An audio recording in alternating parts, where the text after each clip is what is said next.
Sa wakas, aking mahal na kudaman, ikaw ay narito na. Hinahanap-hanap kita sa aking piling sa loob ng 7 taon. At hindi ko masabi kung gaano ako kalungkot nung panahong iyon. Maging ako man, Tuan Putli. Walang araw na hindi ka sumasagi sa aking isip. Iniisip kita mula sa umaga hanggang sa pagpikit ng aking mga mata sa gabi. Mayroon akong handog sa iyo, mahal. Bumalik na siya. Siya'y walang sala. Mahal na mahal ka niya at tinanggap ko siya bilang aking kapatid. Kami ay nangakong maglilingkod sa iyo habang buhay hanggang sa kamatayan. Kailan may hindi ko dinungisan ang iyong dignidad. Ikaw ang pinakamakapangyarihan at pinakamarangal na mandirigma dito sa Banwa, maging sa lahat ng lugar na aking alam. Maraming salamat, Tuan Putli, at binibini ng saitang dagat. Ako'y nagagalak na makita kayo magkasama. Ako'y may nais na ipabatid sa inyo. Sa aking paglalakbay ay mayroon akong nakilala ang Boy na Bini na bumighani sa akin at nais kong dumito siya sa aking piling upang matahimik ang aking kalooban. Maipapangako mo bang magiging tapat ka sa aking kabiyak hanggang sa kamatayan? Nangangako ako, saksi ang mortal kong buhay na mayroon ako, gagawin ko ang lahat ng aking makakaya upang alagaan ang matapang na mandirigmang ito sa sakit man o kaginhawaan. Kung gayon, mula ngayon ay magiging magkakapatid at ituturing ko kayo mga kababatang kapatid. Gagamitin natin ang lahat ng mayroon tayong upang maging malakas at masaya sa Kudaman. Ako'y pumapayag basta't para sa kapakanan ni Kudaman. Sabihin niyo kung ano ang makapagpapasaya kay Kudaman at gagawin ko. Siya ang aking hari at kayo ay aking mga kapatid. Ngayon, ako'y pansamantala muli maglalakbay upang imbitahan ang Raha at kumuha ang damit para sa kanya. Mahalagang maimbitahan din ang ibang hari. Ikaw ba iyan, Kudaman? Aking kababata? Naaalala mo pa ba ako? Maaari ba kitang makalimutan? Ikaw ang anak ng Raha ng punong Ginoo. Ikaw ang binibini ng punong Ginoo. Hindi ko na matandaan kung kailan tayo huling nagkita. Iyan ba si Linggisan? Ang maliit na bakaw? Ang iyong alaga noon pa? Iyan nga. Siya mong nilalaro noong tayo mga paslit pa lamang. Mabuti pa noon. Naaalala mo pa ba na dapat tayo mag-iisang dibdib dahil sa kasunduan ng ating mga magulang? Oo. Kung hindi lamang sana dahil sa 10 araw na digmaan ng mga mahuhusay. Kung hindi sana nangyari iyon, ikaw sana ang aking pukon o puno ng aking mga asawa. Huli na ba ang lahat? Mayroon na akong pukon. Ngunit nais ko pa rin na iyong maging asawa kahit na hindi na ako yung iyong pukon. Hindi lingid sa iyo na mahal na kita noon pa man. Pumapayag ako na ikaw ay aking maging kabiyak. Mayroon na akong 3. Ikaw ang ika-4 kung iyong mararapatin. Iniibig na kita mula noong tayo mga bata pa lamang. Noong hindi ka pa mandirigma at pinuno. At iniibig pa rin kita hanggang ngayon. Ako ang unang babae nagmahal sa iyo. At ako ang huling magmamahal sa iyo. Umuwi na si Kudaman kasama ang kanyang ika-4 na asawa, ang binibini ng punong Ginoo. Masaya naman itong tinanggap ng kanyang mga asawa, lalo na't ito ay kababata ni Kudaman. Dahil dito, nagpasya na si Kudaman na bumuo ng malaking tahanan ng kanyang kalang banwa kung saan ay doon niya ititira ang kanyang mga asawa. Sa pagdiriwang na ito ay isinabay ang selebrasyon ng tabad. Ang mga kalalakihan ay tumugtog ng mga instrumento at ang mga asawa naman ni Kudaman ay nagsayaw sa saliw ng musika. Ang mga panauhin ay hinainan ng pagkain at ng nganga. Ang tabad ay inihain sa lahat. Ang lahat ng tao ay napunuan tiyan ng pagkain at alak sa saliw ng walang humpay na sayawan at tugtugan. Ang selebrasyon ay tumagal ng 3 araw. Ngunit, bago pa man nangyari ang selebrasyon, isang panaginip ang nagbigay babala kay Kudaman sa pag-atake ng mga Ilanon na kukunin ang kanilang mga asawa at gagawin itong mga alipin. Ito ay magaganap sa araw ng kanilang pagdiriwang ng kanyang kalangwanwa. Hindi ito ipinabatid ni Kudaman maliban sa kanyang kasumpang kapatid sa digmaan na si Mutamuta. Kinumbinsinan ni Mutamuta si Kudaman na unahan na nila ang mga Ilanon sa pag-atake bago pa man nila maisagawa ang kanilang binabalak. Kailangan nating maunahan ng ang mga Ilanon sa kanilang masamang layunin na magkagayon ay malamang natin sila. Uunahan natin sila sa gulat upang sila ay matalo. Ngunit isa lamang iyong panaginip, Mutamuta. Hindi natin batid kung sila ba talaga ay masasamang mithiin. May mga kahulugan ng bawat panaginip, kapatid. Pag-isipan ko, kapatid ng Mutamuta. Nang dumating ang araw ng pagdiriwang, si Kudaman at Munta-Muta ay naging handa sa nagbabadyang pag-atake ng mga Ilanon.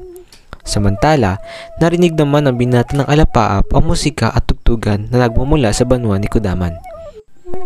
Naghanda si binata ng Alapaap upang pumunta sa nasabing pagdiriwang. Ngunit habang nasa daan ay nakita niya ang mga pulutong ng mga mandirigma ng Ilanon. Mabilis na ibinigay ni binata ng Alapaap ang balita. Ngunit ayaw ni Kudaman na mauna sa pag-atake sapagkat bawal ito sa Panginoon ng Ampok. At nang gumabi na, nagsalad na ang unang batas ay huwag na huwag magsisimula ng digmaan. Sinabi ko na nga ba, Kudaman, ang iyong pangitain ay totoo. Nakahanda na ang kanilang armas at baluti. Kailangan na natin kumilos. Ngunit ito ay labag sa ating paniniwala at sa ating mga Diyos. Hayaan natin silang umatake sa atin at ibibigay ko ang kanilang nais. Mauna silang aatake? Hihintayin mo munang kunin o paslangin nila ang isa sa iyong mga kabiyak? Napupuno na ako. Kung ayaw mo magwagi, ako gusto ko. Kailangan kong ipagtanggol ang aking kapangyarihan upang magwagi sa labang ito. Kasama mo ako, Muta-Muta. Hindi hahayaan ang mga baro-baro na iyon ang maghari sa lupain ito. Gagamitin ko ang lahat ng aking kapangyarihan upang magapi sila. Naglaban ang mga Ilanon at sinabi natin ng Alapaap kasama si Munta-Muta sa itaas ng bundok at ng kalangitan sa loob ng 7 taon. Habang si Kudaman ay kinakalma ang sarili at tinitimbang ang tama at mali. Ngunit isang araw ay nakarating sa kanya ang balitang malubhang nasugatan ang kapatid sa digmaan na si Muta-Muta. At dahil dito ay napagpasyahan ni Kudaman na lumahok na sa digmaan. Ngunit siya ay pinagbawalan ng kanyang mga asawa. Natakot sila sa maaaring mangyari kay Kudaman. Di ka namin hahayaang sumama sa digmaan. Lilisanin na lamang natin ang banwang ito at pumaroon sa malayong puok na hindi tayo masusundan ng ilang mga Ilanon. Tuan, ito ay aking inang lupa. Pinagtanggol ng aking mga ninuno ang lupaing ito hanggang sa kanilang huling hininga. At ganoon din dapat ang aking gawin. Sige na, ipangako mo lang sa amin na babalik ka. Basta naisip pa namin mamatay kaysa mapunta sa mga mababangis at hindi sibilisadong Ilanon. Kailangan ka namin, Kudaman. Ito ang bulaklak ng balanoy. Isang halaman na tumutubo lamang sa kaharian na ito. Sinasabing kasama ito sa mahika ng aking mga ninuno. Kapag ang bulaklak na ito ay namatay habang ako'y wala, nangangahulugang ako ay pumanaw na. Ngunit kapag ito ay namukadkad, nangangahulugan namang nagwagi ako sa digmaan. Bakit tatandaan namin ang iyong binitawang salita, Kudaman? Mag-iingat ka. Isa-isip mo, kailangan ka naming apat. Para sa Panginoong nagsalad, patawarin niyo ako. Ako ay papatay ng maraming mandirigma ngayon at bukas. Nakita ni Kudaman ang hindi pantay na laban sa pulutong ng mga Ilanon at nasugat ang si Muta-Muta, maging ang nanghihinat na si binata ng Alapaap. Kung hindi dumating si Kudaman, siguradong katapusan na ng dalawa. Sumali na sa digmaan si Kudaman at ipinakita niya ang kanyang gilas at kung bakit siya kilala bilang isang magiting na mandirigma at kung bakit siya naging pinuno. Gamit ang kanyang espada na kaya pumutol ng hangin at espasyo at ang kanyang balute na tila balang nakakasira, napaka-imposible niyang matalo. Isa-isang natalo at namatay ang mga Ilanon. Nagapi sila ni Kudaman katulad ng pagpatay sa mga insekto at mga peste sa buong determinasyon. Hanggang ni isa man lang sa mga Ilanon ay wala nang natira at natapos na ang 7 taong digmaan. At dahil doon, ang bulaklak ng balanoy ay tuluyang namukadkad. Inatasan ni Kudaman si Linggisan na ihatid si binata ng Alapaap at Muta-Muta pa uwi, at siya'y maglalakbay na lamang pabalik sa kanilang banwa. Maghahanap na rin siya ng palamuti at alahas para sa kanyang 4 na asawa. Sa kanyang paglalakbay, nadaanan niya ang tahanan ng kanyang pinsang silimbuhanan, nakakakasal lamang sa binibini ng punong aguho. Ang kasalan ay puno ng pagkain at abad. Naramdaman ni Kudaman ang pagod sa pakikidigma sa mga Ilanon kung kaya siya'y kumain ng husto at tuminom ng tabad hanggang sa kanyang makakaya. At siya ay tuluyang nalasing at makatulog. Nang siya ay magising, siya ay nasa pangangalaga ni binibini ng mga binata. So kasi gising ka na. Ikaw ay natulog ng 1 linggo. Ganun katagal? Masyado siguro ako napagod sa naganap na digmaan. Ikaw ba ang nag-alaga sa akin? Ako nga. Ang aking pinsan na silimbuhan ay nakiusap sa akin. Pinakakain kita sa oras na ikaw ay naglilingat at araw-araw din kita ang pinaliliguan. Isa kang mabuting binibini. Gusto mo ba nanganga? Oh, gusto ko. Gusto kita. At ang dalawa ay magkasamang nagnganga sa di mabisag na katahimikan.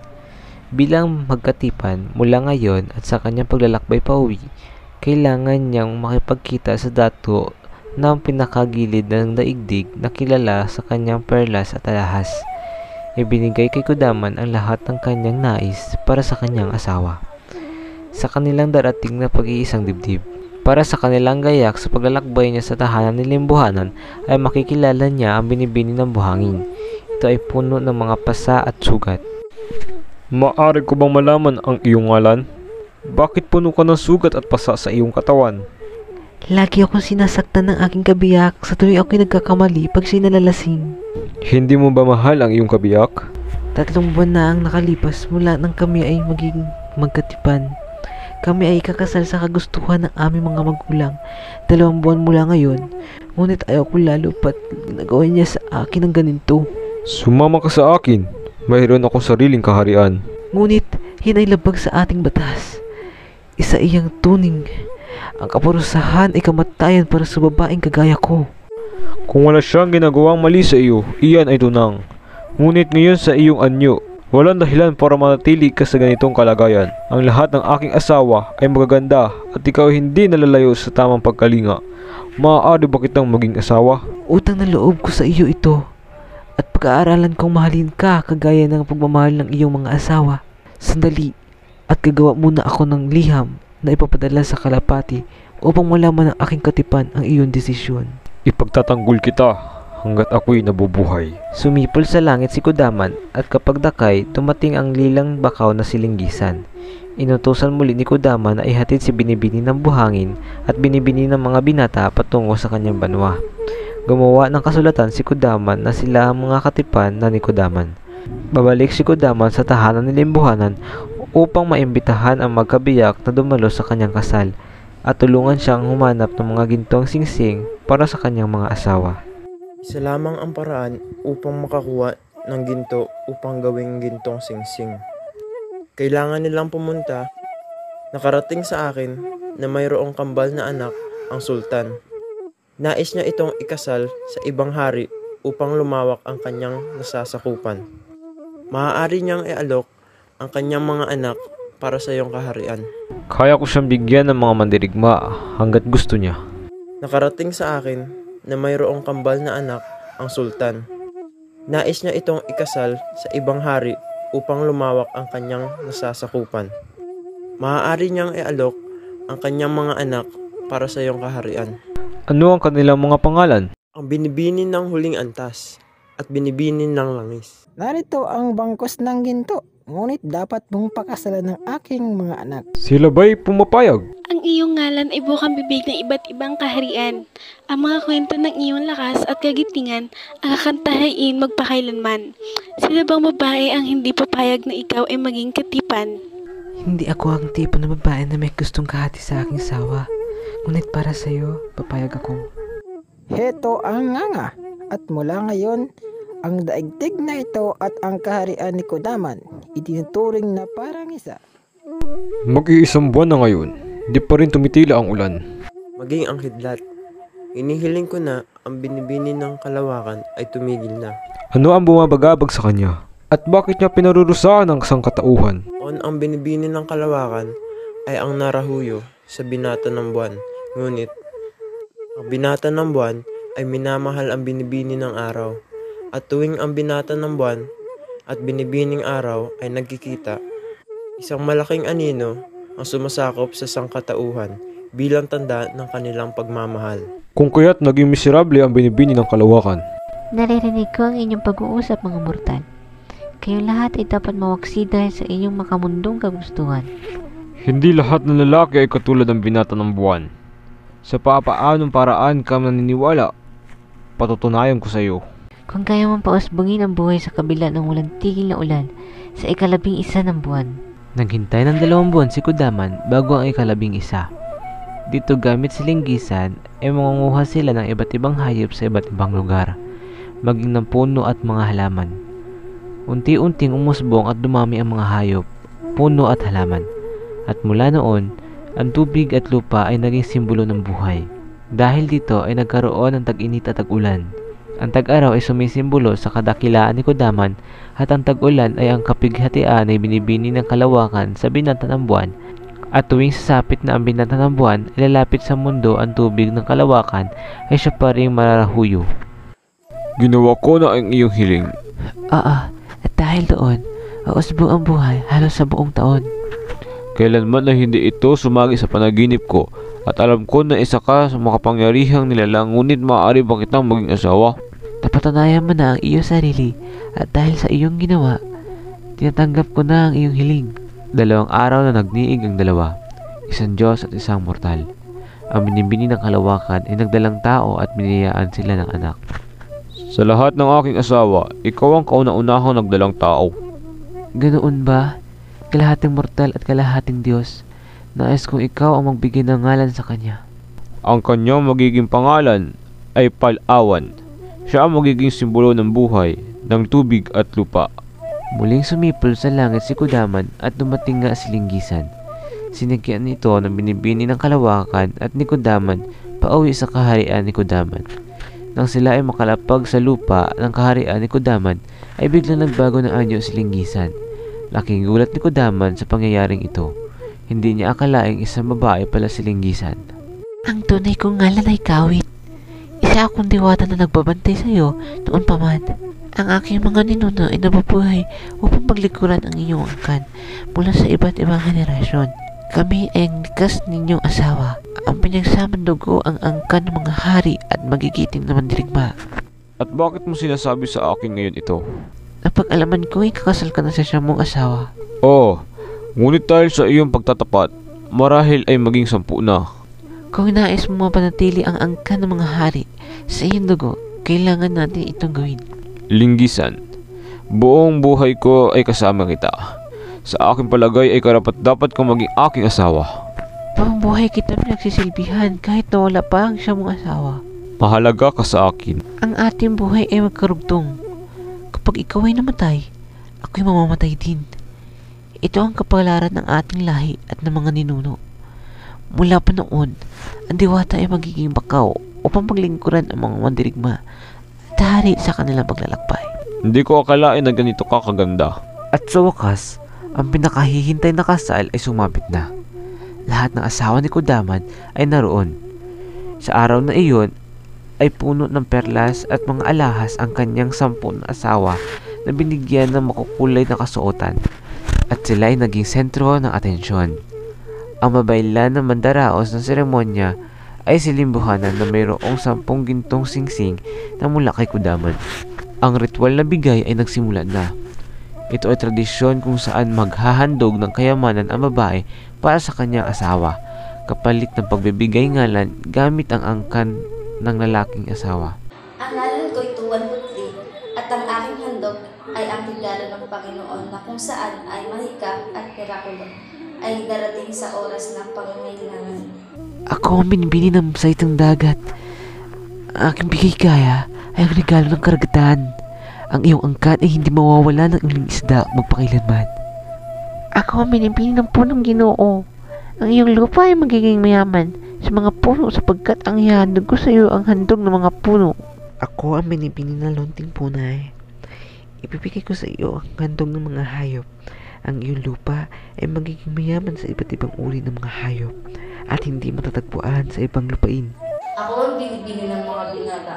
Ang ibibigay ko sa iyo ay ang handog ng kagandahan. Ang iyong angkan ay mapupuno ng kagandahan hindi lamang sa iyo kundi maging sa espiritu ng puso. Ako ang binibini ng buhangin. Ang iyong lupa ay hahandugan ko ng puting buhangin na hindi mapapantay ng ibang buhangin. Ako ang binibini ng langis. Ibibigay ko sa iyo ang handog kong langis. Ito ay matatagpuan sa kailaliman ng karagatan at ito ay mapapakinabangan mo sa hinaharap. Ako ang binibini ng huling antas. Ibibigay ko sa iyo ang handog ng mga yunib kung saan ilog at yunib ay magtatago at magtatagal ng 10 taon. Ako ang binibini ng kalawakan. Ibibigay ko sa iyo ang handog ng panahon kung saan ang balanse ng ulan at init ay tama para sa pagsuporta ng buhay. Ako ang binibini ng kawit.